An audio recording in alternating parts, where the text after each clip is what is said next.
ஒகேனக்கலுக்கு நீர்வரத்து வினாடிக்கு 17,000 கனஅடியாக அதிகரித்துள்ளதால் அருவிகளில் குளிக்கவும் பரிசல் இயக்கவும் மாவட்ட நிர்வாகம் தடை விதித்துள்ளது. கர்நாடக மற்றும் தமிழக காவிரி நீர்பிடிப்பு பகுதிகளில் கடந்த சில நாட்களாக பெய்து வரும் கனமழையால் தருமபுரி மாவட்டம் ஒகேனக்கலுக்கு நீர்வரத்து அதிகரித்துள்ளது. இந்நிலையில் நேற்று 10,000 கனஅடியாக இருந்த நீர்வரத்து இன்று 17,000 கனஅடியாக அதிகரித்தது. இதனால் அருவிகளில் குளிக்கவும் பரிசல் இயக்கவும் மாவட்ட நிர்வாகம் தடை விதித்துள்ளது. இந்நிலையில் வார விடுமுறை தினமாக இன்று ஒகேனக்கலுக்கு வந்த சுற்றுலா பயணிகள் ஏமாற்றத்துடன் திரும்பி சென்றனர்.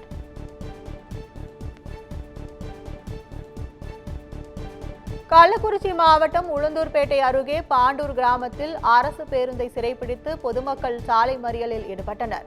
பாண்டூர் ஊராட்சியை உளுந்தூர்பேட்டை நகராட்சியுடன் இணைக்க அரசாணை வெளியிடப்பட்டுள்ள நிலையில் அதற்கு எதிர்ப்பு தெரிவித்தும் தமிழ்நாடு அரசு ஆணையை திரும்ப பெற வலியுறுத்தியும் பாண்டூர் கிராம பொதுமக்கள் உளுந்தூர்பேட்டை திருவெண்ணை நல்லூர் சாலையில் அரசு பேருந்து மற்றும் தனியார் பேருந்துகளை சிறைப்பிடித்து சாலை மறியல் போராட்டத்தில் ஈடுபட்டனர்.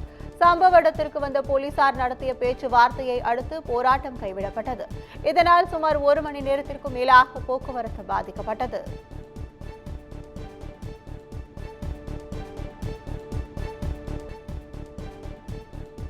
நீலகிரி மாவட்டம் தெங்கு மரகாடா வன கிராமத்தில் ரேஷன் கடை கதவை உடைத்து பொருட்களை சூறையாடிய ஒற்றை காட்டு யானையால் பொதுமக்கள் அச்சமடைந்துள்ளனர். மாயாற்றின் கரையில் உள்ள வன் கிராமமான தெங்கு மரகாடாவில் 400க்கும் மேற்பட்ட குடும்பத்தினர் வசித்து வருகின்றனர். இந்நிலையில் வனப்பகுதியில் இருந்து வெளியேறிய ஒற்றை காட்டு யானை தெங்கு மரகாடா வன கிராமத்திற்குள் புகுந்து அங்குள்ள ரேஷன் கடையின் கதவை உடைத்து கடையில் இருந்த அரிசி, பருப்பு உள்ளிட்ட பொருட்களை சூறையாடியது. சத்தம் கேட்டு வந்த கிராம மக்கள் பட்டாசுகளை வெடித்து யானையை வனப்பகுதிக்குள் விரட்டினர். இதனிடையே யானையை அடர்ந்த வனப்பகுதிக்குள் விரட்ட வேண்டும் என கோரிக்கை விடுத்துள்ளனர்.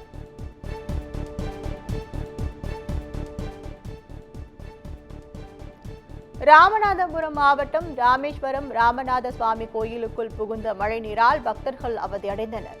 ராமேஸ்வரம் சுற்றுவட்டார பகுதிகளான திட்டக்குடி, புதுரோடு, தெற்கு வாசல் வீதி உள்ளிட்ட பகுதிகளில் தொடர்ந்து 2 மணி நேரமாக கனமழை கொட்டி தீர்த்தது. இதன் காரணமாக ராமநாத சுவாமி கோயிலுக்குள் மழைநீர் புகுந்தது. இதனால் சுவாமி தரிசனம் செய்ய வந்த பக்தர்கள் கடுமையாக அவதியடைந்தனர். மேலும் கோயிலில் சூழ்ந்துள்ள மழைநீரை தூய்மை பணியாளர்கள் அப்புறப்படுத்தி வருகின்றனர்.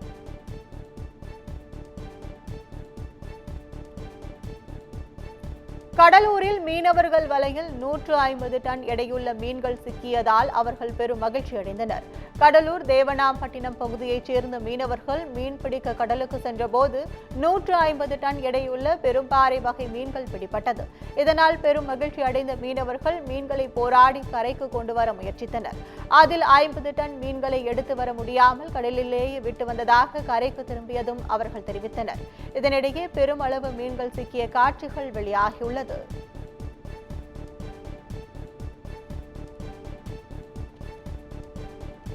நாமக்கலில் உள்ள திருமணி முத்தாறு சாக்கடை மற்றும் சாயக்கழிவு நீர் கலந்து நுரையுடன் செல்லும் அவலம் ஏற்பட்டுள்ளது.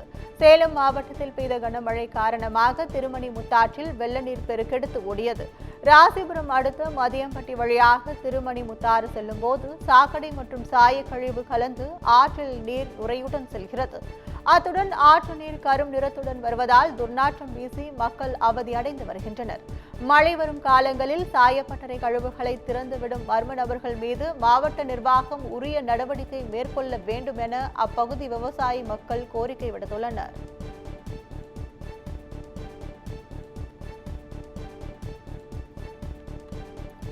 காரைக்குடி பேருந்து நிலையத்தின் வாகனம் நிறுத்தும் இடத்தில் GST வசூல் செய்யப்படுவதால் வாகன உரிமையாளர்கள் அதிருப்தி அடைந்தனர். காரைக்குடி புதிய பேருந்து நிலையத்தில் நகராட்சி வாகனம் நிறுத்தும் இடம் உள்ளது. இங்கு ஒரு நாளைக்கு 1000க்கும் மேற்பட்ட வாகனங்கள் நிறுத்தப்படுகின்றன.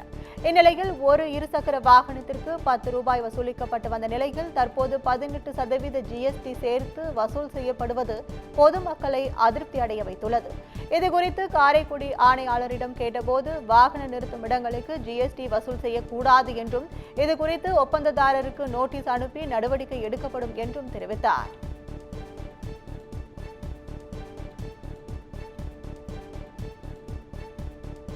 கள்ளக்குறிச்சியில் திருநங்கை உதவியோடு இருசக்கர வாகனத்தில் சென்ற நபரை வழிமறித்து பணம் பறித்த கும்பலை போலீசார் கைது செய்துள்ளனர்.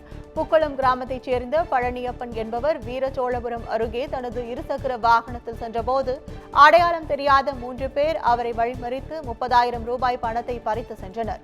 இதுகுறித்து அவர் அளித்த புகாரை அடுத்து விசாரணை மேற்கொண்ட போலீசார் திருநங்கை கொடுத்த தகவலின்படி அவரது நண்பர்கள் பழனியப்பனை மிரட்டி பணம் பறித்தது தெரியவந்தது. இதையடுத்து அவர்கள் 4 பேரையும் கைது செய்து அவர்களிடம் இருந்து 20,000 பணத்தை பறிமுதல் செய்தனர்.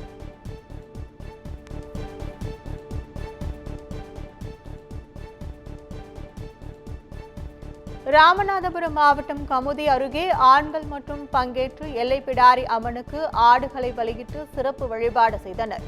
கமுதி அருகே நாடு கிராமத்தில் கண்மாய்க்கரையில் அமைந்துள்ள எல்லைப்பிடாரி அம்மன் கோயிலில் ஆண்டுக்கு ஒருமுறை புரட்டாசி மாதத்தில் ஆண்கள் மட்டும் ஒன்று கூடி பொங்கல் வைத்து 28 செம்மறி கிடாய்களை பலியிட்டு கைக்குத்தல் பச்சரிசி சாதம் சமைத்து உருண்டைகளாக அம்மனுக்கு படையலிட்டனர்.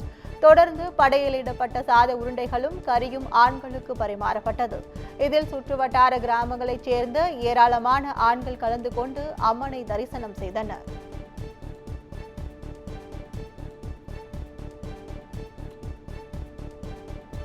சிவகங்கை மாவட்டத்தில் பெய்து வரும் மழையால் இதமான சூழல் நிலவுவதால் பொதுமக்கள் மற்றும் விவசாயிகள் மகிழ்ச்சி அடைந்துள்ளனர். சிவகங்கை மாவட்டத்தின் பல்வேறு பகுதிகளில் நள்ளிரவு தொடங்கிய மிதமான மழை தற்போது வரை பெய்து வருகிறது. இதனால் மழைநீர் சாலைகளில் பெருக்கெடுத்து ஓடுகிறது. அதிகபட்சமாக காளையார்கோவிலில் 128 மில்லிமீட்டர் மழையும் திருப்பத்தூரில் 66 மில்லிமீட்டர் மழையும் பதிவாகியுள்ளது. மழையால் குளிர்ந்த சீதோசன நிலை நிலவி வருவதால் பொதுமக்களும் விவசாயிகளும் மகிழ்ச்சி அடைந்துள்ளனர்.